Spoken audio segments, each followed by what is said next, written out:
If you're leading a ministry and still doing everything yourself, I've got to tell you, that is not noble. We actually call that a bottleneck. You are becoming a bottleneck for your team.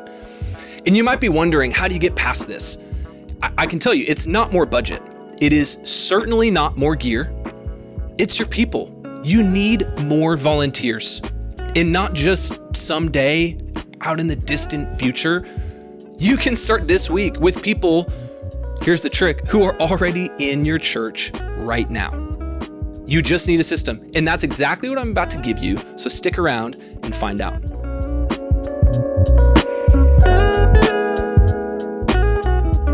All right, starting with the biggest myth in church leadership, and you have heard it before.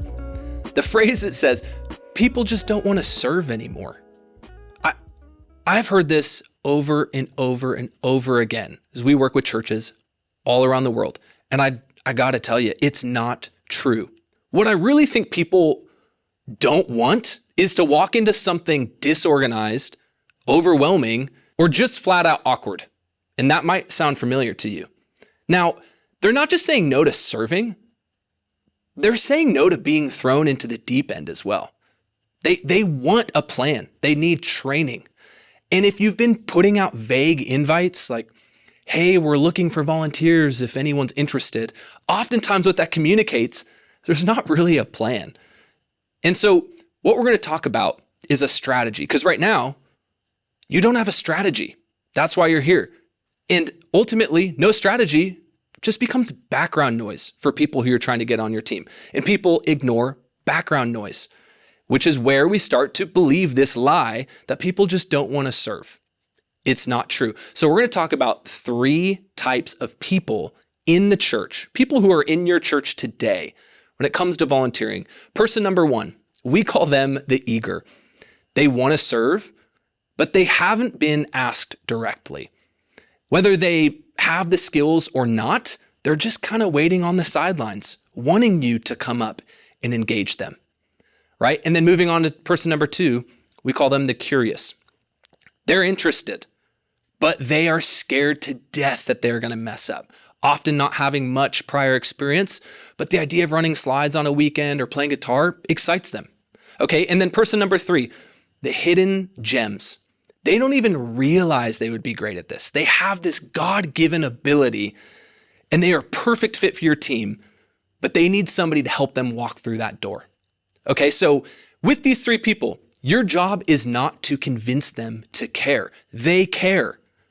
I've rarely meet volunteers who do not care. They just need somebody to show them a path that they can trust, right? So the key here is don't always look for the most talented people. We're going to look for the most teachable people, the people who are showing up early to help set up chairs on Sunday or fill in for the folks who are putting out coffee and they're smiling while they do it. They're just those people you want to be around, the people who have the joy of the Lord, okay? So we can train those types of people's skills. What we can't do often is train character, and I know you have been there before. So we got to be honest though, this isn't just about the heart, okay? So in worship and tech ministry, it demands precision, timing, creativity, skill. It is a very demanding position in the church, maybe the most demanding team to serve on in the church. So we don't want to make light of that.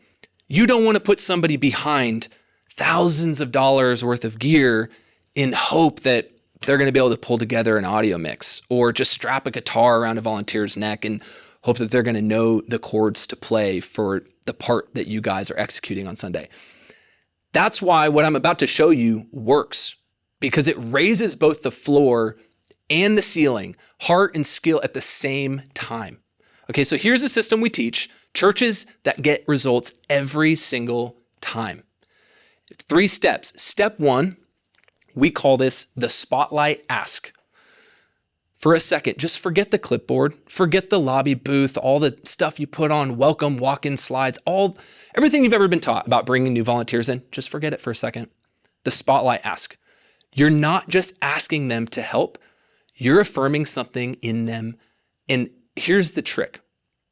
It actually starts with you going to them, not them going to you. So in a spotlight ask, you're going to say something to somebody in your church that maybe would sound something like this. Hey, John, I've noticed you always stay late after church to help tear down. That kind of consistency is exactly what we desperately need on our worship and tech team, right? You are calling out John in that moment with something very specific, something incredibly honoring, something that shows that you notice John, you see him, you know his name, right? What would it look like to send 5 texts this week? There's got to be 5 people that you notice in your church that could be a good fit for your team. And maybe only 3 of them respond. That's okay. Just start with 5. Okay? But we're going to move on to step 2. We call step 2 the 1-hour trial. What happens after the spotlight ask is you invite them to shadow you just for an hour. You're not putting a contract in front of them. You're not saying, hey, this is going to be a 6-month commitment. It's just 60 minutes. Say something like, hey, John, would you be willing to come hang out behind the scenes with us this Sunday? Learn a little bit about what we do in worship and tech ministry at the church. It's super low risk, right? You're just inviting somebody who you already had somewhat of a relationship with to come and see what your team's all about. They're not signing up to serve forever. They're just exploring. And once they see the team dynamic in the actual workflow, maybe they'll start to imagine themselves in this team and go, man, I love these people that I'm getting to meet in the way that they work together and serve the Lord together. This is contagious. I want to be a part of this, right? But then where do we go from there? Step 3, we call step 3 the confidence bridge, right? This is the moment where, unfortunately, churches drop the ball every single time. They say, cool, John, thanks so much for showing up and shadowing. You interested in joining the team? And it seems like a really simple, authentic ask, but oftentimes, and I'm sure you've been there, John responds with, I don't think I'm ready. I've got some travel plans coming up, or, my kids are about to get back into school and really want to be available to them, whatever. I'm sure you've heard all the various excuses, and it can feel like rejection. You're like, man, I just put all this effort into furthering a relationship with John and having him come and shadow, but they're not rejecting you. They're fearful. They're like, I don't know what I'm stepping into.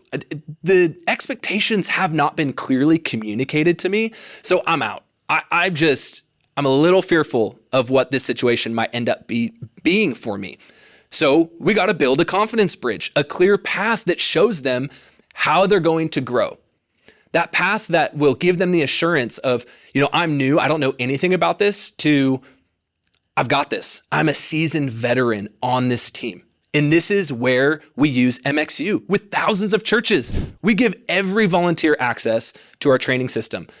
They get to this point where they're not just surviving, like treading water, they're thriving, like they're showing you things. They're becoming leaders on your team. With MxU, they're getting step-by-step training on the exact gear that you are using in your church, the exact song arrangements you're doing in your church. They're learning things like gain structure, how to time lyrics, how to program lights, all that stuff. No YouTube fluff, no sales pitches, just straight to the point training. And this is the incredible part.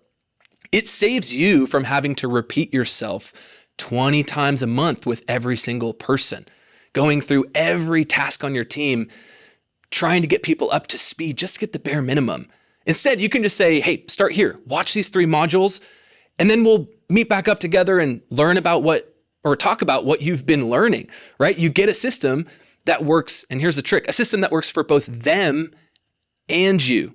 It serves them, but also you and your time. You get your time back. Okay, let me tell you a real story for a second. We helped a church in Kansas a number of years ago, small 200-person denominational church. There was one guy for 52 weekends a year running lyrics, lights, live stream, audio, all of it. Just one guy. And they reached out to us and they're like, hey, this guy's getting burnt out. We don't know what to do. We don't have anybody. And we introduced this system. And they sent out 10 spotlight texts, 5 shadow invites. Within 3 months, they had 5 new people on their media team. And the crazy part is within a few weeks later, they were actually leading other areas of the ministry. No burnout. They didn't spend any money. It was just intentionality. And they had a system. It was going to build confidence for their volunteers and for them knowing that their volunteers are going to stick around. So here's your challenge for this week. Just write down 10 names. If you don't have 10 names in your church, work on that first, but write down 10 names, send 5 spotlight texts, invite 3 of those, if only 3 of them respond, invite 3 of them to shadow and show them how you are going to train them, not just throw them in. You're not going to be able to build a team overnight. And that's what makes this hard, right? But we can be encouraged that hour by hour, person by person, it's going to get better. And if you've already got people willing to help, right? The person number 1, but you don't have a training plan, that's exactly what MxU is built for. And that's why we get so excited about serving churches. We turn eager volunteers into skilled, confident team members. And the best part is it doesn't put more pressure on you to train them manually. You get your time back. Again, they get clarity. The ministry gets stronger. I know it sounds great. It's because it is great. And we see it work for thousands of churches across the world. I can't say this enough. Stop buying more gear. It's not going to solve your problems. You don't need to hire another contractor or make it some unicorn full-time hire. You just need a system that is going to build and serve your people, both the heart and the skill. And the great news is now you have one. I've just shown you in just a few minutes. And it gets even better because we put a link in the description below to download our free cheat sheet. It's called the First 5 Framework, and it's going to walk you through everything I just shared with you from A to Z. So now let's go build a team together. And honestly, a church that is worth following. I'm so excited for you. Know that we are here at MxU rooting you on every step of the way. We will see you next time on the MxU podcast.